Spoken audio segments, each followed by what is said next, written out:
What's up, guys? Brady McDonald here from Bright Work Developments. We are in Florida here. Not going to tell you exactly where, but at Brian Baeumler's place. So they're actually shooting a TV show on this one where they literally, I believe it's like a 2,000 square foot addition to the house that they have here, where they're literally putting on an entire second floor. So stay tuned for that. I know that's been announced. So anyway, stay tuned for that.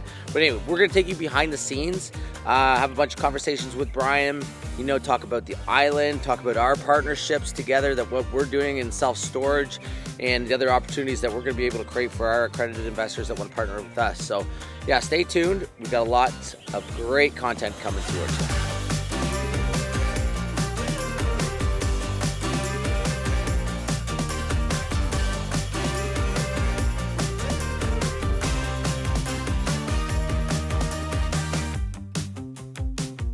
You guys know that guy? I don't really do. I haven't really done the lives. I don't know what's with the live. Yeah? I get the concept. It's live. Yeah, I think so. See, there's somebody on there. There's four people on there. People, and they're wondering, what's Brian doing? He never does these lives. And why is he talking about my mom? I know. No, because your mom's texting you. This is a great example of content that's out of context. Mid-conversation. Making your mama jokes? Yeah. While the camera's going live? We got a couple people. There's a few people on there. So I'll introduce you. This is Brady McDonald. I wanted to do a quick live because Brady knows how to do them. He taught me how. That's all I do. Yeah, to talk about. I put a post up recently. We get thousands of people asking all the time. Can we invest in the hotel? Can we invest in a development? We invest in some of our rental properties here in Florida, back in Canada, the commercial, commercial, residential, industrial, whatever it is that we're into, and we've never really opened the door to that before because we've either self-financed. We worked with RBC, has been a great partner with us in helping us to grow the business and expand our lines. But obviously with conventional financing, you have to show the history of revenue. Right. Typically it's you get 10% of your last year's, and so it's tough to grow a business that way, and we decided to do it the hard way.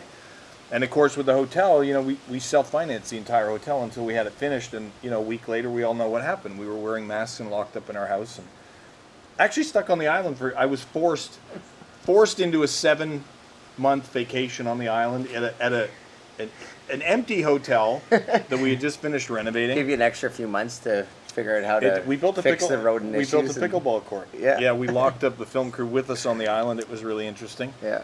But that was fun. But I wanted to introduce Brady. We posted a couple of things about some projects we're working on in Texas, into the second, and there's a couple more sites that we've identified and got contracts on for self-storage. One of the things that we do outside of television production is obviously we do a lot of investing and building. We've got vacation rental properties in Florida and houses and everything. And television is such a singular medium that we just can't, in 22 minutes or 40 minutes, whatever it is, we can't parlay all of this information and share all this information with followers and viewers and what have you. And there's a lot of misinformation out there. I've seen these posts that I'm being sued by Big Pharma. Did you know I have a CBD oil company? I heard that. It cures everything. And Big Pharma is suing me. They're so annoyed that I've come out with this product that cures every disease that I'm being sued and dumped by the network. And apparently I invented cryptocurrency. That I think was George Strombolopoulos and I. They've been interested. I mean, we get thrown out there on all kinds of stuff. Yeah.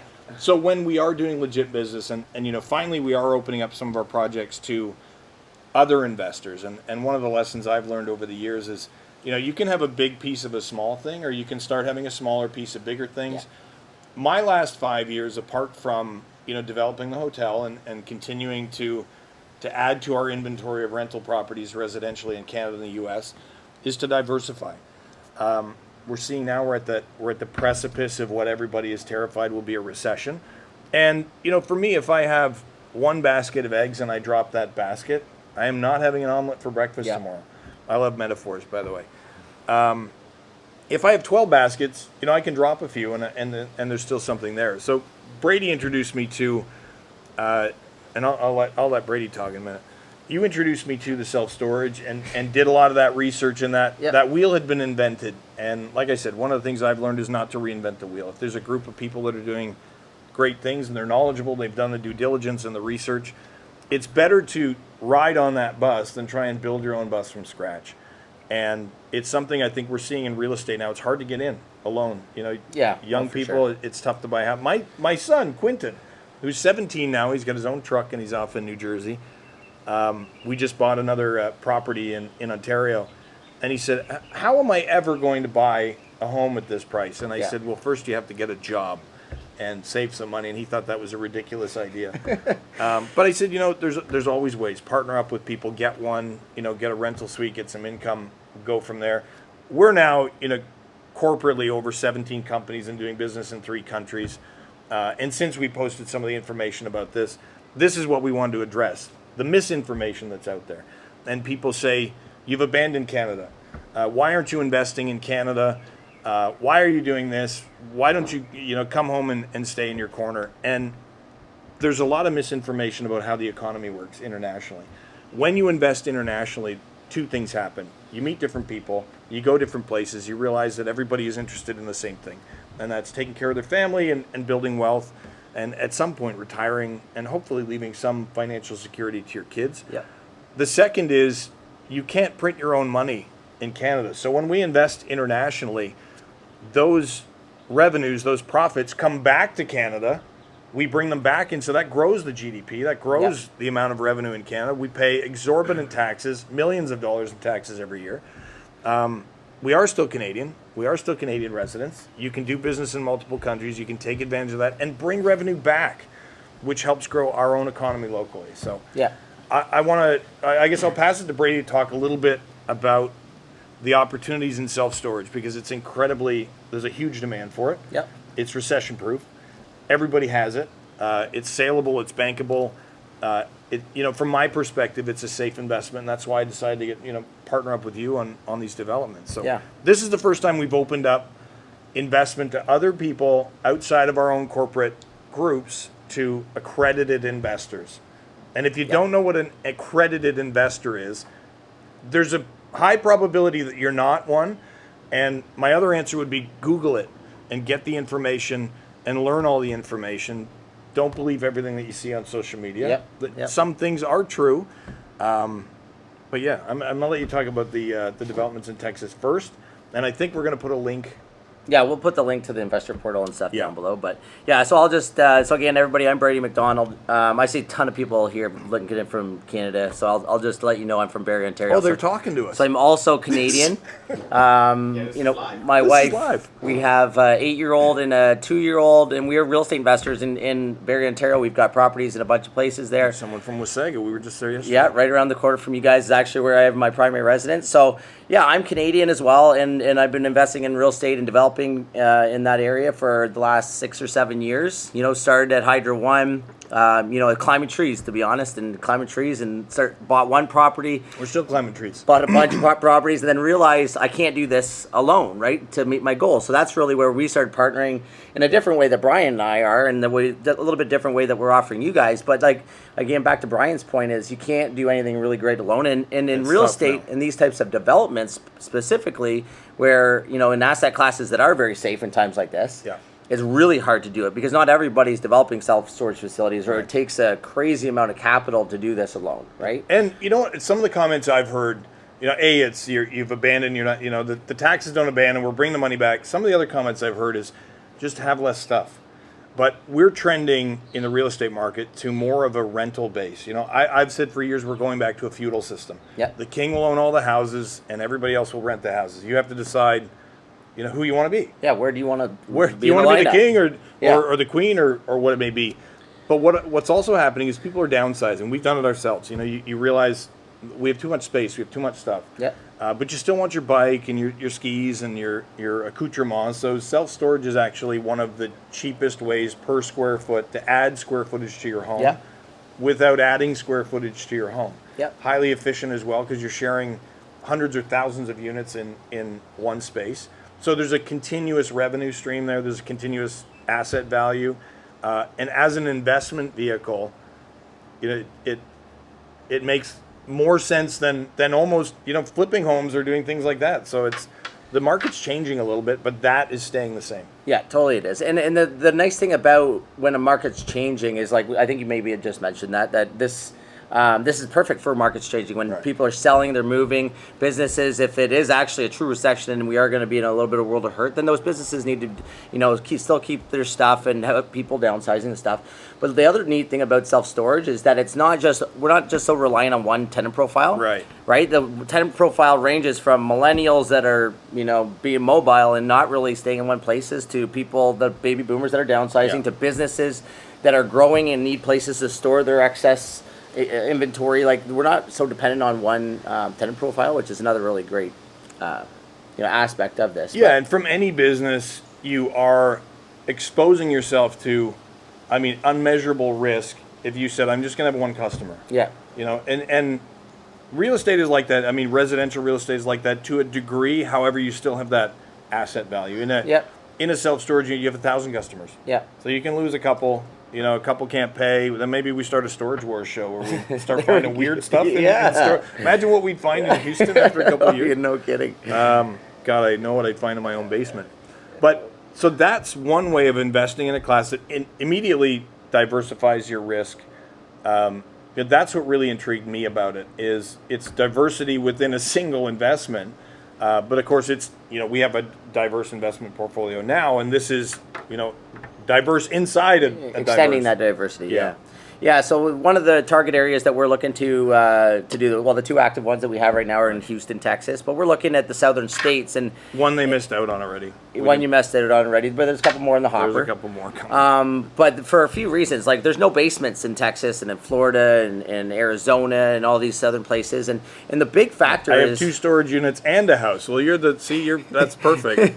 We need more of you. I know a bunch of our posts before, they're like, well, why don't you just build these in Canada? Yeah. Right? And again, if from an investor's standpoint, you probably would love for us to do, like, if we did it in Canada, you wouldn't make any money, right? And so obviously this is an investment, so we need to provide a good return to our investors. The great news is for CRA that everybody that invests in international projects repatriates those profits back to Canada. You pay taxes on those profits. Like I said, in our case, we're paying millions of taxes in revenue that's generated overseas, and we're bringing that back to Canada. So it grows the GDP, it adds to the tax base, and it diversifies your portfolio. And the end result is the country has more money. You have more money to spend in Canada, and it's a win-win all the way around. Yep. So I was shocked at, I think, the first post, some of the comments that, and I try not to read all the comments, but there's a lot of them. I was shocked at the lack of knowledge about how the economy actually works, how taxes work, how all of that the foreign investment. Exactly. Yeah. So the link that we're going to put up to the investment portal, it's 100% educational. It's not a you have to invest in this project. This is how you do it. This is what makes sense, and there will be people that make sense of it, and there's going to be those people that say, oh, that's never going to work, and that's okay. We have to have those people out there as well, but. This is, and one of the reasons I got on board as a partner and we've invested is, you can't say fail safe. The world is not fail safe. There's risk in all investment. There's risk in everything. Risk in every type of real estate. But this is low and it's highly diversified, and it's doing something. It's rather than sitting and waiting and not doing anything. You miss out. Like the first deal, people miss out on it. Well, we've ran the numbers and underwrote this deal so conservatively, that we're trying to mitigate as much of that risk for worst case scenario. So, but like you said, there's risk in everything. But when the worst thing you can do in any type of downturn or economic slowdown is just sit and wait. There's nothing. Right? I know people that have been sitting and waiting since like 2009. Yeah, and they're trying to retire now and wondering why they can't. Yeah, letting their money deflate in their bank. Right? That's what terrifies. I had a conversation with Lincoln yesterday, and he said, "Can I spend $12?" And I said, "On what?" And he said, "Oh, just a game." And I said, "So you want to spend $12 on pixels on a screen?" Something that's not real. Yeah. I said, "I'll tell you what. Give me that $12, and every week when you want to spend $12, I said, by the time you're 30, you'll be a multimillionaire, and you can buy the game." Right. But it's hard to make sense of that, and it's going to get harder and harder for people to get into the market.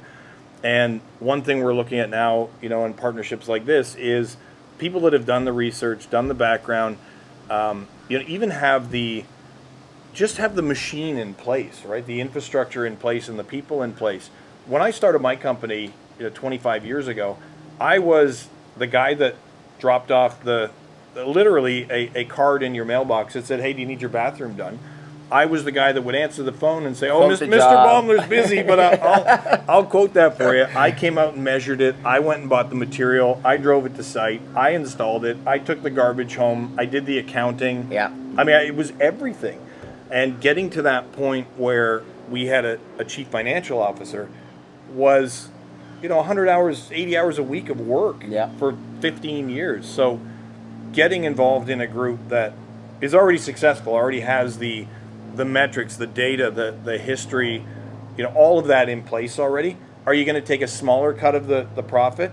Of course, but you're going to do a lot less risk and a lot less work to get there. So absolutely. It's like fast tracking, and I think it's a way for a lot of small groups and small investments to create a huge impact. Yeah. Because to compete with these companies now, these multi-billion-dollar multinational companies, it's really difficult to do it alone. It's we kind of the hotel was pretty much the top of our self-financing plateau, and other projects you have to bring people in, and that means sharing the risk, but it means sharing the rewards as well. Yeah, I think that's one of the biggest things that I've learned since coming to the U.S. And doing similar to what you did, everything within our own company or everything by yourself, is coming here and really partnering with people and leveraging other people's relationships, right? Yeah. And so, coming into a foreign country, of course, you got to figure out the laws and the rules and who you can trust and all these things, and we had to navigate that too. Yep. But by partnering with the right people, that's what we've created as a team. Done that, that's really mitigated our risk. 100%. But then, and in turn, that's what we're able to offer the people that are watching, and that may be accredited investors, that they can, I don't think you want to devalue your brand, of course. And I have a brand myself that I don't want to devalue. So, you can trust that. I still have kids to feed. Yeah. I still have a horse to feed, chickens. We don't want things to go sideways either, right? So, I mean, you leverage the relationships of people that can help you get to where you want to be, and I think that's a huge takeaway that I've learned in the last year for sure. Yeah, it's either do all the work yourself and give up that 20, 30 years to get there, or partner with the people that have already done some of the work and utilize that infrastructure to your best. And when you're successful on one, your second one's a little bigger, and your third one's a little bigger, and it makes 100% sense to me. Hey, so we should tell them that we did a webinar. Was that 3 weeks, maybe a month ago? We could actually drop the webinar link into actually, you can check it out. The webinar link is brightworkwebinar.com. We can put it in the comments as well. Check that out. If you want to learn more about self-storage in general, I like that comment. I hope Brian's wife knows how lucky he is. And it's a two-way street. Yeah, 100%. Yeah, so we could do that webinar, or we could post the comments or the link to that webinar. Yeah. And I think we're going to do another informational webinar, and even beyond this as well, just about investing in general, because I think that we're at that stage in the economy that people that want to get into this, now is the time, not just for self-storage, but for real estate in general, and for your events as well. Yeah. It's now is the time to get into it, because the economy isn't getting any better. And it is really the time to decide, and I tell all the kids this all the time. Now is the time to decide which side of that fence you want to be on. Yeah. Do you want to live in the house on the hill, or do you want to be in the field and eating grass? Yeah, totally. Yeah, I mean, I think I always say this to everybody I talk to. Like, the worst thing you can do is sit still. Like, if right now in times like these. Any tips on dealing with the permit guy? Oh boy, it depends. We've just been negotiating with the permit. We've been dealing with the permit guy forever. Yeah. Again, though, it's having all your ducks in a row. It's knowing the right people. For projects like this, dealing with a permit guy in a village trying to build a house here is the same as, wake up tomorrow and decide you want to build a self-storage unit in Houston. You need to meet a million people. You need to ask a million questions. So, if you're looking at, building a project, whatever it is, we're of the same mindset. Knock on the door, set up an appointment, sit down with the permit guy, and meet him. And see what his expectations are. Yeah, when we're building here in a village we've never built in before, the very first meeting we had before we broke ground or anything was to meet the permit guys and say, what do you want to see? We did the exact same thing in Collingwood. Rather than just throwing lawn darts hoping you hit what they want to see, but it's about asking them what they want to see. Yeah. And that's how you put a good team together. That's how you kind of insulate yourself from a lot of pain. A lot of pain. For sure. So yeah, I mean, the permitting, I mean, with regards to self-storage, we just got Houston or Nunn Street, Houston. That's in for permits. Yeah. There's 8 buildings on that site, 122 pages per permit package. Yeah. Like it's just a few pages. Just a few. There's it's easy to do yourself though if you want to do your own, right? Oh god. You definitely have to put, and that's one of the hard things on the show too. I've seen comments like that too. Like it looks like Brian builds this place himself. You know, it's a show. It's, you know, watching from the outside, it looks like, oh, they just built that place. But there's hundreds of people involved in the background. You know, we're relying on so many people to do so many things. There's so many moving parts. I'm really just I'm the puppet out front doing the dance. And, you know, there's a lot of work going on behind the scenes. I do a bit of work as well, but there's a lot of work going on behind the scenes. Yeah, for sure. I've seen a couple more comments about permits. I would say this. You have to be your own advocate. If you've got a permit or a project going on in your own house or an investment property, you have to be your own advocate. Yeah. Because the city staff or the municipality staff, they'll leave you at the bottom of the pile. Yeah, like the squeaky wheel gets the grease. So you have to, you know, call them, someone in Texas. reiterate the sense of urgency, you know, give them a fake story. I did it at my house. I told them that there was a birthday party for my wife. So it's her 50th birthday. She's only turning 40. I'm going to try that here. I need this inspection. My birthday party's coming up. Well, just whatever. I mean, do whatever you need to do to kind of, you know, create relationships with those people. Or you know, squeaky wheel does get the grease when you're in these little towns. Like, yeah, 100%. Make sure you create a really good relationship with them. Yeah. I've seen a couple more questions just about what the website is, and I think these lives will live on. Yeah, they'll be lived on. Yeah. So we'll put a link to the previous webinar. We'll put a link to the investment portal, which really just go in and read through it. It's all the work we've done. It's all the background. It's all the investment info, the property info, the development info, financial forecasts. It's everything. It just details the whole project. So absolutely. I love when people see a photo and they're like, "That's fake," and click the link, read the information. It's like reading the instructions, you know? Like I hear people say, this is impossible. I'm like, no, read the instructions. It literally details how to do it and how it's done. And on the last page shows you the finished product. Yeah. It's very simple. Just read the instructions. So are you saying you read the instructions on everything? I don't always read the instructions. Sometimes I write the instructions. Or having a German father, I would read the instructions, we'd try it, and then my dad would re-engineer the instructions and improve them. But there was a first person to write those instructions, right? If you're not the type of person that will take the punches, lose the money, spend the time, buy the materials again, to write your own instructions, then just read the instructions that the last guy wrote. That's a really good point. Yeah. Don't, and that goes back to not reinventing the wheel. Exactly. Right? Like, I think that's it. You notice the wheel has not been reinvented since the original wheel. It's still a circle. There's been some triangles and squares, but generally... we want to try to keep the wheel as smooth as possible. Exactly, keep the wheel smooth. Okay. So we'll put all those links and all that information in there. And any questions, I think you can shoot a DM and they'll... you can shoot the DM to together. you, and we'll follow up with everybody too. If you have direct questions, or if you can't find the access to the portal, just DM Brian and you can forward it to me. I'll get it to the team. Bring a bottle of whiskey, drop by, and we'll chat about it. Yeah. I'm just kidding. Right on. All right. Cool. Well, we got work to do. So we got to go see the horses. Okay. Back to the horse barn. Back to the storage of the horses. Exactly. Yeah, we got a little self-storage unit right here. All right, guys. Have a great day.